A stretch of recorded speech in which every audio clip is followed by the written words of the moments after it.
যেসব অনুচ্ছেদ আছে এগুলিকে হাত দেওয়া যায় না। আপনি হাত দিতে পারতেছেন না 50টা অনুচ্ছেদে, আপনি 153টা অনুচ্ছেদ সবই বাতিল করতে পারেন কোন ক্ষমতায়? এটা তো নতুন না। আপনার 96-এ জামাত আর বিএনপি তো আহ, একসাথে ইলেকশন করেনি, তারা কিন্তু আলাদা আলাদা করছে। এবং এক ধরনের মৈত্রী ছিল আওয়ামী লীগের সাথে 96-এ। দেখা গেছে এটা হলো কি রাজনৈতিক দলের মূল স্বার্থই হচ্ছে যে কিভাবে ক্ষমতায় যেতে পারে নির্বাচনের মাধ্যমে। এটা লজিক্যাল এবং এটা লেজিটিমেট। বিএনপি এখন একটা ভালো পজিশনে আছে। আওয়ামী লীগ আপনার পালিয়ে গেছে বলা যায়, সব জায়গায় আওয়ামী লীগের নেতারা বেরিয়ে আসতে পারতেছেন না। তাদের এখন অবস্থান খুবই নাজুক।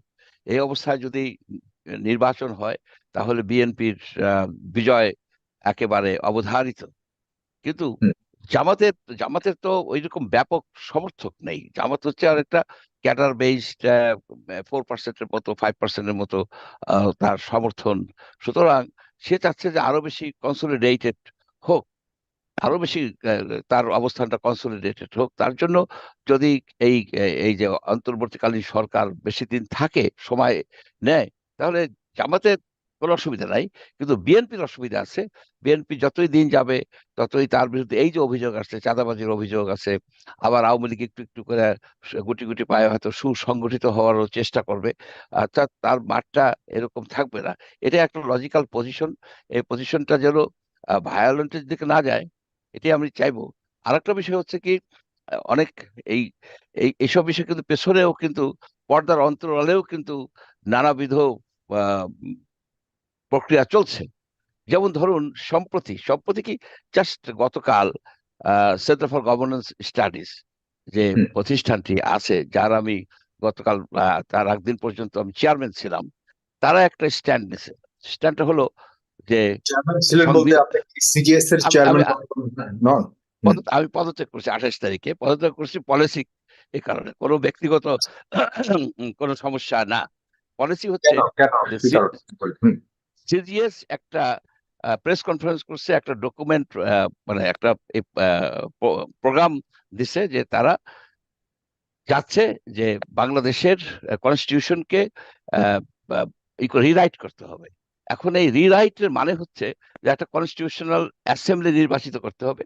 সে কনস্টিটিউশনাল অ্যাসেম্বলি আপনার কনস্টিটিউশন বা সংবিধান লিখবে। এখন এই ধরনের ইসে একটা সংবিধান লিখতে 2-3 বছর চলে যায়। তারপরে সেই সংবিধানের আওতায় একটা নির্বাচন হবে, সেই নির্বাচিত সরকার হাতে এরা ক্ষমতা দিয়ে দেবে। এখন আপনি অবভিয়াসলি বুঝতে পারতেছেন এটা 8 বছর 10 বছরের একটা প্রক্রিয়া। আর একটা বিষয় হচ্ছে কি, যে এই সংবিধানকে বাতিল করে আহ, নতুন একটা সংবিধান করার প্রচেষ্টা, এটা কিন্তু একটা বিরাট ধরনের বিষয়, একটা বিরাট ধরনের বিষয়। এখন সেই জিনিসই তারা করার জন্য এই করেছেন যে প্রচার করেছেন। এটা হচ্ছেন ইলিনয় ইউনিভার্সিটির ডক্টর আলী রিয়াজ সাহেব, উনি সিজিএস এর অ্যাডভাইজার, উনি এটা বলেছেন। কিন্তু সমস্যা হলো কি, আমি ওইখানের চেয়ারম্যান, আমি কিন্তু এই ডকুমেন্টের কিছুই জানি না, নাথিং। এবং কি বোর্ড মেম্বার কেউই জানে না। অর্থাৎ এই বিষয়টা সিজিএস এর যারা বোর্ড মেম্বার বা সিজিএস এর যারা আমরা আছি, আমরা কেউই জানলাম না। হঠাৎ করে উনি আলী রিয়াজ সাহেব সেই ইলিনয় থেকে উড়ে এসে অ্যানাউন্স করে দিলেন সংবিধান কে রিরাইট করতে হবে। হুম। এইটার এটাই একটা আমার কাছে খুবই রহস্যজনক মনে হয়েছে। এবং এটা একটা অবাস্তব পরিকল্পনা। এবং সংবিধানকে তারা যে যুক্তি দিছে, সংবিধানের 1/3 প্রায় 50টা অনুচ্ছেদ এমন সুরক্ষিত, এমন সুরক্ষিত যে সেখানে কিছুই করা যাবে না। যদি এমন সুরক্ষিত হয়, তাহলে সংবিধানটাকে আপনি বাতিল করবেন। সম্পূর্ণ সংবিধানটা আপনি কিভাবে বাতিল করতে পারেন? আপনার এই ক্ষমতা কে দিছে এই সরকারকে যে সংবিধানকে বাতিল করে দিবেন, যে নতুন সংবিধান লিখবেন? এটা তো এখানে তো তাদেরকে এই ক্ষমতা দেওয়া হয়নি। আর একটা বিষয় হচ্ছে যে সবচেয়ে ইন্টারেস্টিং, যে এরা সবাই ওট নিছেন এই সংবিধানের আওতায়। এখন আলী রিয়াজ সাহেব বলতেছেন যে আপনারা ওত নিয়েছেন এই সংবিধানের আওতায়, এই সংবিধানকে আপনারা ওত ভঙ্গ করে বাতিল করে দেন। এটা একটা বিপরীতমুখী একটা বিষয়। আর একটা বিষয় হচ্ছে যেটা আমরা একটা অস্থিতিশীল পরিস্থিতির মধ্যে দিয়ে যাচ্ছি। আমাদের অর্থনৈতিক অবস্থা ভঙ্গুর, আমাদের এখন চারিদিকে নানাবিধ দাবি দাওয়া, একটা মানে একটা অস্থির অবস্থা। এই অস্থির অবস্থায় যদি এই প্ল্যান অনুসারে সংবিধানকে বাতিল করে শুধু প্রেসিডেন্টের আওতায় দেওয়া হয়, এবং প্রেসিডেন্ট যদি না থাকেন, প্রেসিডেন্ট যদি অসুস্থ হয়ে যান, প্রেসিডেন্ট যদি আল্লাহ না করে পরলোকগমন করেন, তাহলে তো আমরা সাংবিধানিক একটা একটা সমস্যায় পড়ে যাব, বিশাল ভাবে পড়ে যাব, সে মাৎসর্যের যুগের শুরু হবে। এবং সেই ক্ষেত্রে আমাদের যে প্রতিবেশী, সে যে এখানে হস্তক্ষেপ করবে না তার কোনো নিশ্চয়তা নাই। সুতরাং আমি মনে করি যে এই প্রস্তাবটা সে ব্যক্তিগতভাবে সে দিয়েছেন। এটা আমি যতদিন গতকাল পর্যন্ত সিজিএস এর চেয়ারম্যান ছিলাম, আমি এটা জানি না। সিজিএস এর এটা ডকুমেন্ট না, এটা আলী রিয়াজ সাহেবের ব্যক্তিগত ওপিনিয়ন হিসেবে আচ্ছা, গণ্য হবে। এটা আমাদের এর সাথে এখানে সম্পৃক্ততা মানে নাই। আমি যদি একটু জানতে চাই যে আপনার অবস্থানটা আসলে ভিন্ন কেন? কারণ তিনি বলেছেন যে সংবিধানকে পুনর্লিখন করতে হবে, সেই পুনর্লিখন করতে গেলে আপনি মনে করছেন যে অনেক বছর লাগবে, সেই অনেক বছর সময়টা এই সরকার নিক বা অন্তর্বর্তীকালীন সরকার নিক, এটা আপনি চাচ্ছেন না। এর পেছনে যুক্তিটা কি? প্রথমত সময়ের ব্যাপার না। প্রথমত যে আপনি যে সংবিধানটাকে রিরাইট করবেন, সেই পরিস্থিতির কি উদ্ভব হয়েছে? সেই পরিস্থিতি উদ্ভব হয় নাই। এই সংবিধানকে আপনি করতে পারেন, এই সংস্কার করতে পারতেন। যেসব ধারাগুলি বিভিন্ন সরকার অ্যাড করছে, অ্যামেন্ডমেন্ট করছে, সেগুলোকে বাতিল করে যেখানে যেখানে সংস্কার করা দরকার সেখানে করেন, দরকার আপনি রেফারেন্ডাম করেন। কিন্তু এন্টায়ার সংবিধান বাতিল করে দেওয়া তো একটা ড্রাস্টিক স্টেপ। এবং এই ড্রাস্টিক স্টেপ একটা অর্গানাইজেশনের নামে সে দিচ্ছে, সেই অর্গানাইজেশনের চেয়ারম্যান, বোর্ড মেম্বার কেউই জানে না। তো এটা একটা অবিমিশ্রকারিতা। আচ্ছা, এটা আমি মনে করি কি, আই আচ্ছা, ডিনাউন্স যেটা ইট। যেটা আমি আমি মনে করি আমি যে সিজিএস থেকে যে ডিক্লারেশন দিয়েছে এটা তিনি দিতে পারেন না, এটা without knowledge of other member of the body. উনি পারেন না, জিল্লুর রহমানও আচ্ছা, পারে না, সেটা গেল আমরা সিজিএস। জানি না।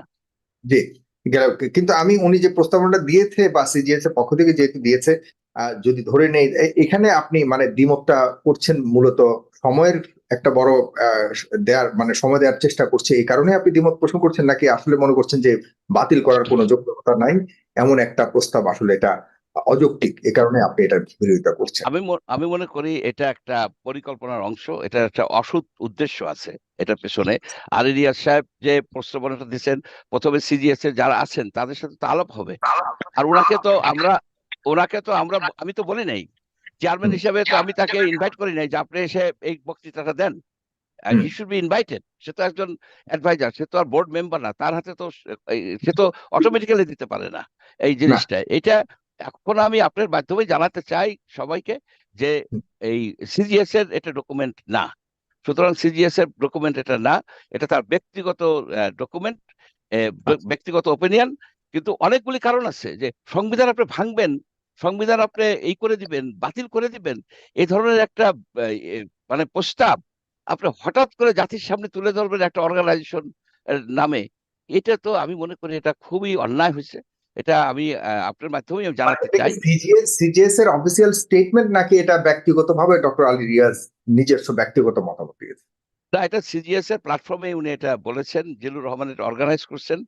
জিল্লুর রহমানও আমাদেরকে জানান নাই, আর এই ডকুমেন্ট আমরা দেখিনি। আমাকে শুধু বলা হয়েছে প্রেস কনফারেন্স আছে, আমি জানতে চাইছি। উনি এটা ধোঁয়াশার সৃষ্টি করছেন। তখন আমি চিন্তা করছি যে এই ধরনের এর সাথে আমি জড়িত থাকতে পারি না।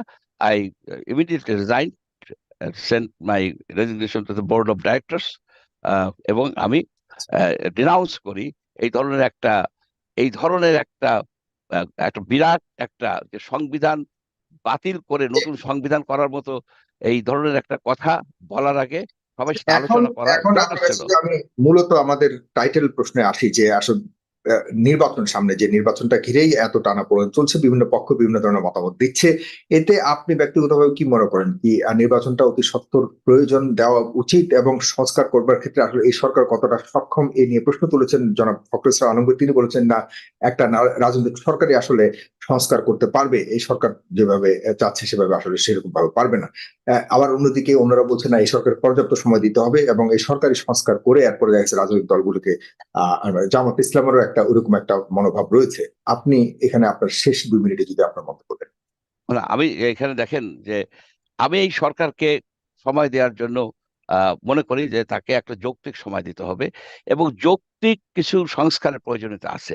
যদি না থাকে তাহলে তো আমরা ইলেকশন করতেই পারতাম, রাজনৈতিক সরকারগুলি অতীতের। এখানে দেখতে হবে যে ফ্রি ফেয়ার ইলেকশন হয় কিনা। তার জন্য কোন ধরনের ইলেকশন করলে, আমি ব্যক্তিগতভাবে মনে করি যে সংখ্যানুপাতিক প্রপোর্শনাল নির্বাচন যদি করা হয় তাহলে সকল দল, ছোট বড় সকল দল এম্পাওয়ার্ড হবে একটা। আরেকটা হচ্ছে কি, যে পোস্ট ইলেকশন যে ঘটনাগুলি ঘটে, যারা এমপিরা বলেন, মিনিস্টাররা বলেন প্রভু হয়ে যায়, তার প্রিভেন্টিভ কিছু বিল্ট ইন সংস্কার এই সরকারই করা দরকার। তার মধ্যে যেমন আছে যে আপনি টার্ম লিমিট করে দিতে পারেন, আপনার ব্যালেন্স অফ পাওয়ার করতে পারেন, প্রেসিডেন্টকে আপনি ডাইরেক্টলি নির্বাচিত করে তার হাতে কিছু ক্ষমতা দিতে পারেন যাতে এই ডিক্টেটরিয়াল টেন্ডেন্সি না হয়। আপনার ডাইনেস্টিক যে সিস্টেমটা চালু হয়ে গেছে তার জন্য কিছু আইন করা যায় প্রিভেন্টিভ, এবং রুল করা যায় যাতে ডাইনেস্টিক টেন্ডেন্সিটা না থাকে আমাদের রাজনীতির ভিতরে। এবং আপনার যেমন ধরুন যে রাজনৈতিক দলের মধ্যে আজীবন থাকে প্রেসিডেন্ট, আজীবন প্রধান থাকেন, সেটা না হয় 2 টার্ম দিতে পারবেন। এবং কেউ যেন, তার আত্মীয় স্বজন যেন তাকে সাকসিড না করতে পারে। তারপরে রাজনৈতিক দলের প্রধান সরকার প্রধান হবে না, সেপারেশন অফ পাওয়ার হয়ে যাবে।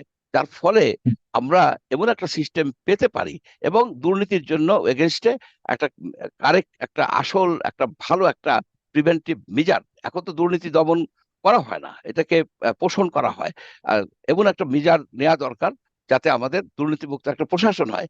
এই ধরনের কতগুলি সংস্কার যদি এই সরকার করে, তাতে আমি ব্যক্তিগতভাবে, আমি যদি ব্যক্তিগতভাবে কথা বলতেছি, এটা আহ, যৌক্তিক হবে, এটা করা সম্ভব। তবে এটা 1 বছরের মধ্যে করতে পারবে না, তবে 2 বছরের বেশিও সময় লাগবে না। সেজন্য আমি not less than 1 year, not more than 2 year, এই এইটাকে আমি মনে করি। এটা কম বেশি হতেই পারে। কিন্তু আরেকটা জিনিস আমি চাচ্ছি, যে ডক্টর ইউনূসের কাছ থেকে একটা রোড ম্যাপ চাচ্ছি। এই রোড ম্যাপটা উনি দেন নাই। উনি যে বক্তৃতা দিয়েছেন সবাই প্রশংসা করে, আমিও করি, অত্যন্ত সুন্দর বক্তৃতা। কিন্তু 2টা জিনিস উনি করেছেন, যে একটা হচ্ছে যে নির্বাচনের ডেট কবে হবে রাজনীতিবিদরা বলবেন। রাজনীতিবিদরা যদি বলতেই পারতেন তাহলে তো ডক্টর ইউনূসকে এখানে আনার দরকার হতো না। এই ডেট উনার ফিক্স করতে হবে, উনার ফিক্স করতে হবে। অর্থাৎ ওনার যেসব মন্ত্রী আছেন বা অ্যাডভাইজার আছেন তাদের নিয়ে উনি একটা যৌক্তিক সময় নির্ধারণ করে দিবেন, ইমিডিয়েটলি দিবেন। আর একটা বিষয় হচ্ছে, উনি একটা কথা বলেছেন যে আপনারা যখন বলবেন আমি তখন চলে যাব। এটা, এই আবেগিক কথা তো ঠিক না। আর বলবে কেন, কে বলবে, কোন প্রক্রিয়ায় বলবে যে আপনি চলে যান বা আপনি থাকেন এখানে? সবাই মিলে একটা কনসেন্সাস গভর্নমেন্ট হচ্ছে, কনসেন্সাস গভর্নমেন্ট। সবাই আমরা ডক্টর ইউনূস সাকসেসফুল হোক, তার সরকার একটা সুন্দর নির্বাচন করে রাজনৈতিক শক্তির হাতে, দলের হাতে ক্ষমতা দিতে হবে। এটাকে কোনোভাবেই অস্বীকার করা যাবে না। রাজনীতিবিদরা ফেল করেছেন, তাতে যারা ফিউচারে যাতে তারা ফেল না করতে পারেন সেই ধরনের সংস্কার করতে হবে। তার মধ্যে, তার জন্য তো 6 বছর লাগবে না। আর এই যে আপনার বলা হয় যে এই এই যেসব অনুচ্ছেদ আছে এগুলিকে হাত দেওয়া যায় না। আপনি হাত দিতে পারতেছেন না 50টা অনুচ্ছেদে, আপনি 153টা অনুচ্ছেদ সবই বাতিল করতে পারেন কোন ক্ষমতায়? এই ধরনের চিন্তা ভাবনা আমাদের এই পাবলিক ডোমেনে আসার ফলে নানাবিধ জটিলতা সৃষ্টি হবে।